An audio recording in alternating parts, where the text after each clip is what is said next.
Bienvenue dans Buzz Ya Congo. Mesdames et messieurs, bonjour. Très heureux de vous savoir nombreux, mais bon, nous vous demandons de pouvoir vous abonner.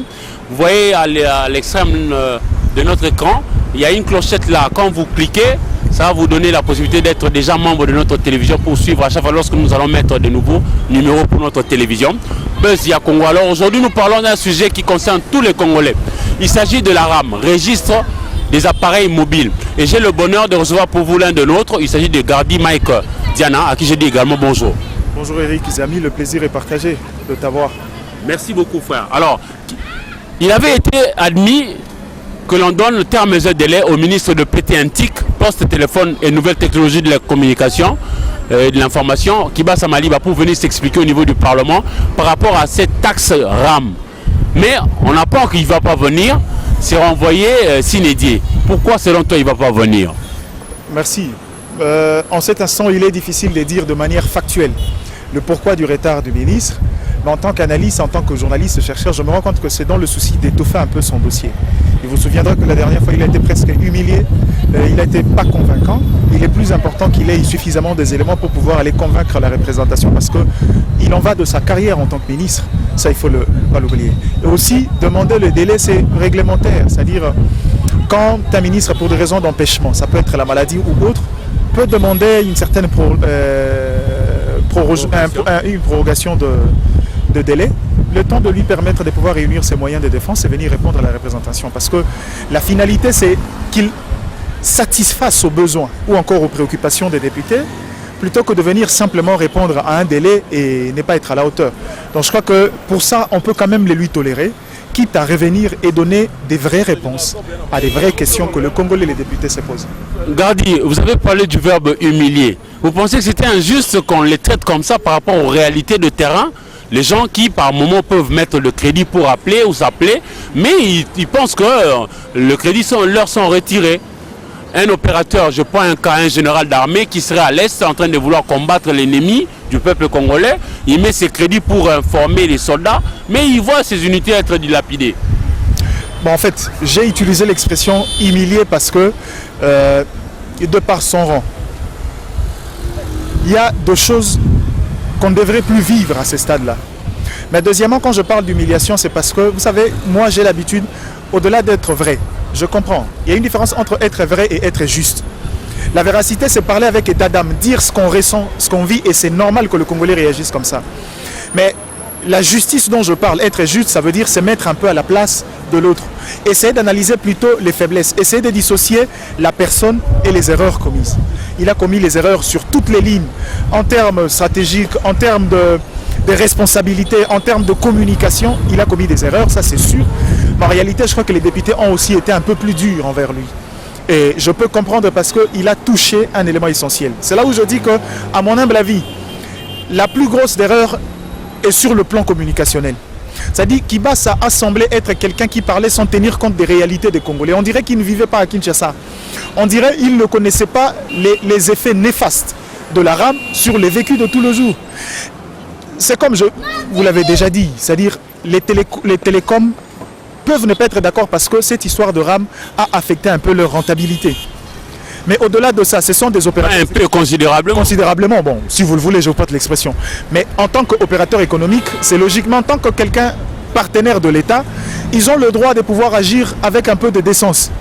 Mais loin de ça encore, disons vrai. Cette histoire de RAM, le problème c'est que le ministre est venu nous parler en faisant un accordement frauduleux avec la gratuité de l'enseignement. Moi je le comprends, je n'ai pas l'habitude d'aller dans le sens populaire. Le mot soutenir veut dire beaucoup de choses, ne veut pas dire forcément qu'il a pris de l'argent injecté dans la gratuité.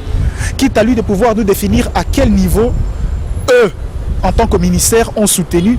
Et est-ce qu'ils ont soutenu financièrement, matériellement ou comment? C'est à ce stade-là qu'il a péché dans la dialectique. Mais au-delà de ça, cette histoire de RAM, sur la forme, j'ai déjà dit, ce qui se conçoit mal s'exécute mal.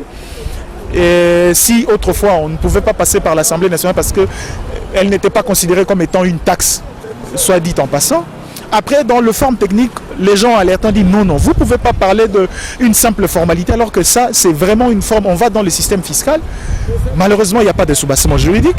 Et deuxièmement, le mode de paiement, ils ponctionnent ça chez les Congolais comment? Troisièmement, la communication, il y a crise. excusez-moi, il y a eu crise de confiance à ces stades. Qu'est-ce que le ministre a dit aux gens quand ils ont instauré cette histoire? Je préfère parler histoire parce qu'il y a une nature qu'on ne comprend pas. Est-ce une taxe, un impôt, redevance, rémunération? Je ne sais pas. Cette histoire de taxe, au départ, c'était lutter contre les téléphones contrefaits, ce qui techniquement n'est pas logique pour un État qui ne produit pas les téléphones en interne. Ça veut dire que s'il y a contrôle, c'est au niveau de postes frontaliers et le service comme l'OCC qui devrait contrôler les téléphones contrefaits à ces stades-là. Donc il n'y a pas lieu de pouvoir engager une politique monétaire pour pouvoir soutenir une politique, soit dit, qui n'existe pas dans le fond. Deuxièmement, ils ont dit, oh non, c'est pour soutenir, aller mettre le Wi-Fi dans les... Mais bon sang, est-ce que pour mettre une connexion Wi-Fi, vous avez besoin que toute la population collecte? Troisièmement, on vient avec l'histoire de la gratuité. Sur la question de la gratuité, il a utilisé les mots qu'il ne fallait pas. Soutenir, c'est, je comprends dans la logique, c'est qu'il a voulu chercher une source de légitimité pour apaiser la tension sur la perception de gens sur cette... Là, il s'est tué davantage. Il s'est tué davantage. Je crois qu'à ce stade-là, il doit accepter qu'il a commis une grossière erreur. Et à mon humble avis, puisque c'est une question de responsabilité, on lui a donné le temps. Pour moi, il peut prendre même une semaine. Mais quand il reviendra, qu'il parle en tant qu'un responsable. Là, il a parlé comme un citoyen lambda, sans tenir compte des vrais besoins, des inquiétudes de Congolais.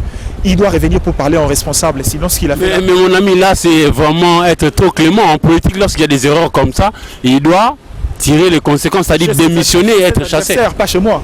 Moi, je n'ai pas intérêt aujourd'hui que Kibasa parte parce que je ne suis pas bénéficiaire direct de ce qui peut lui arriver comme dividende politique. Vous comprenez? Je ne peux pas me mettre dans ces dynamiques-là. Je me mets dans la dynamique d'un Congolais qui veut que les choses changent parce que rien ne me rassure que le simple changement de Kibasa pourra apporter des réponses. Ah, c'est ça, si je dois d'abord définir le filon, la chaîne de valeur. Qui sont les gens qui sont impliqués dans cette histoire de rame? Parce qu'après, il serait peut-être possible que Kibasa ne soit que la pointe de l'iceberg. C'est-à-dire la personne qui porte la responsabilité publique, mais dans le fond, il y a d'autres personnes qui tirent de ficelle. Donc vous comprenez. À ce stade ici, je crois qu'on lui donne les temps qu'il lui faut, mais qu'il revienne en homme responsable. Parce que pour moi qui aime, c'est-à-dire pour moi qui a mon plus grand combat, c'est l'amélioration de la qualité du débat public, je vais engager un débat sur des vraies questions de fond, sur des vraies questions, existentielles. Là, il était superficiel, il a parlé comme un commun de mortels. Je veux avoir un responsable en face de moi qui évoque des éléments de fond pour me permettre à moi de lui amener dans une autre dimension pour qu'on discute sincèrement des questions de vérité, des questions des faits, pour qu'au finalement, on apporte une lumière suffisante sur ces Congolais parce que, d'une part, peut-être à faible pourcentage, on doit apprendre la culture fiscale aux Congolais. On doit apprendre la culture fiscale parce que c'est ce qui fait que les États puissent avoir un capital productif et se développent. Donc on doit apprendre la culture fiscale et c'est pourquoi je ne veux pas jeter en pâture tout, mais je veux qu'on discute sur la faisabilité, qu'on voie les choses de manière juste et éclairée. Merci beaucoup. Merci. La continuation c'est ça ndonga Mike Gardi Diana. Ce qu'on a dit ndongo mususu Congolais pe lokola papa Mbote. Mbote. Comment on a? Je m'appelle Thierry Ouchi-Kiems, reporter photographe de presse. Oui, je suis aussi un analyste de faits qui se passent au Congo. Alors, merci papa Thierry.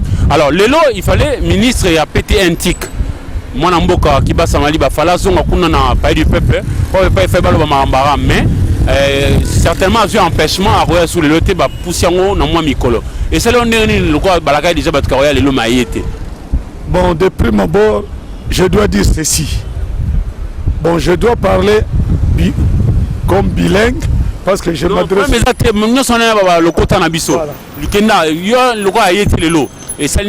Quand les prémices sont fausses, la conclusion est fausse. Toute loi qu'on peut prendre, toute décision, toute taxe qu'on peut imposer à la population doit avoir un soubassement. Le soubassement, c'est l'ordonnance, je crois, de 2018, dont on a promulgué, qui sépare le taxe qui revient au gouvernement central et aux provinces. Avant de prendre une autre taxe, il faut qu'il y ait un texte légal qui soit comme soubassement de l'acte posé par le ministère de Pétentique. De ce côté-là, d'ailleurs, tous les députés qui ont intervenu ont exprimé leur ras-le-bol contre le ministre. Deuxièmement, le fait qu'ils ne soient pas venus aujourd'hui, ça te fait quoi? Moi, moi je sais qu'il est déjà démissionnaire. Même s'il venait après une semaine, moi ça ne me dérange pas, mais il doit assumer comme un responsable. Parce que le gouvernement est l'émanation de l'Assemblée nationale. Donc c'est nous qui avons porté les députés au niveau de l'Assemblée. Ils nous représentent. Comme nos représentants ont pris position et ils ont dit qu'il faut élaguer, retirer cette taxe, la supprimer, pas la retirer, la supprimer. Je vais par de petits calculs. La loi dit quoi? Quand moi j'achète un appareil de téléphonique, je paye la TVA à l'achat, taxe sur la valeur ajoutée. L'opérateur qui importe paye la taxe à l'importation. Et quand il vend, il y a d'autres taxes. Donc, me prendre des unités, des frais sur la rame, c'est me faire payer doublement. Et même cette rame-là, par exemple, un exemple à un mois, le mois passé, moi on me retire 4 000 francs, 5 000 francs. Le même jour, 3 000 francs à 3 fois. J'échange la carte SIM. Je vais acheter de l'Orange à RTL. On me prend encore des unités. Ça, c'est l'escroquerie pure et simple. À combien de fois je dois payer une taxe? Maintenant, les raisons qu'il a données, que c'est pour identifier les appareils volés, moments volés, S30 et 33, au 31 décembre, est-ce qu'on a pu identifier la personne qui a volé? Donc j'ai dit ceci, quand on est responsable, on parle d'un état de droit, on parle de la justice. Une juste justice demande à ce que celui qui est l'auteur d'un acte punissable par la loi, par courtoisie d'abord, par la probité intellectuelle, devrait, juste après le débat, déposer sa lettre de démission. Parce qu'on crie sur le vol que pratiquent les autres. Ça, c'est une grande escroquerie. Quand il donne au moins, je crois, 35 millions. Non, non. Lui, il a parlé de 25 millions. Le nombre d'abonnés qu'ils ont recensés, c'est au-delà de 35 millions. Quand vous faites un calcul simple, on prend les $2 de Chombo qu'on appelle Kikalakasa, qui n'est pas Android. On multiplie par tous ces nombres-là. On dépasse 70 millions.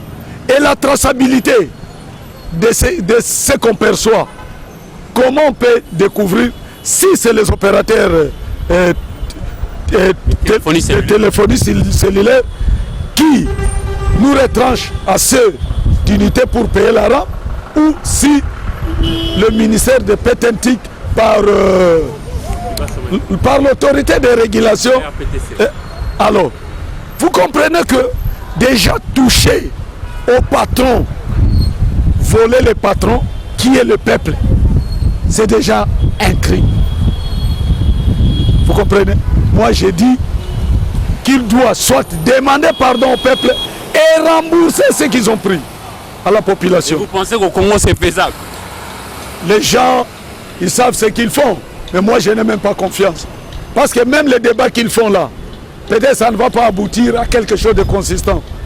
Ils diront oui, il est de l'union sacrée, il faut qu'on jette l'éponge, qui reste en fonction, mais nous avons déjà compris. Qu'est-ce que vous avez compris? Nous avons compris que rien de bon ne se fait pour nous. Par exemple, moi j'habite Chang depuis 3 ans. On arrive à débourser aller-retour plus de 10 000 francs pendant 3 ans. Si c'était pendant les 6 mois dont on a construit le saute-mouton, on aurait dû comprendre. Parce que les contrats avec la population étaient de 6 mois. Mais jusque après même la construction de saute-mouton, les gens sont en train de marcher à pied. À chaque fois, même quand nous portons des vestes, quand nous arrivons à des bonhommes, on doit faire les pieds jusqu'à Kimbuta. Donc, on nous rançonne, on nous asfixie. Des fois, on arrive en ville, on ne mange rien. Donc, c'est dans ce contexte-là que moi je parle. J'ai conclu qu'on est en train de nous asphyxier, de nous martyriser. Nos petits moyens tombent dans la ruine parce que les gens s'engagent sans réfléchir sur la situation sociale des Congolais. Merci beaucoup, M. Thierry.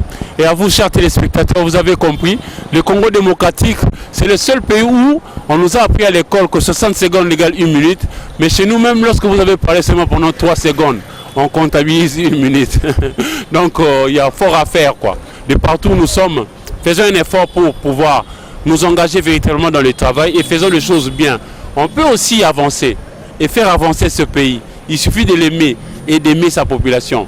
Pour ma part, je crois qu'il revient maintenant aux élus députés nationaux de pouvoir trancher parce que c'est eux qui ont le pouvoir, in fine. Si vous avez aimé, merci à Buzz et à Congo et au revoir.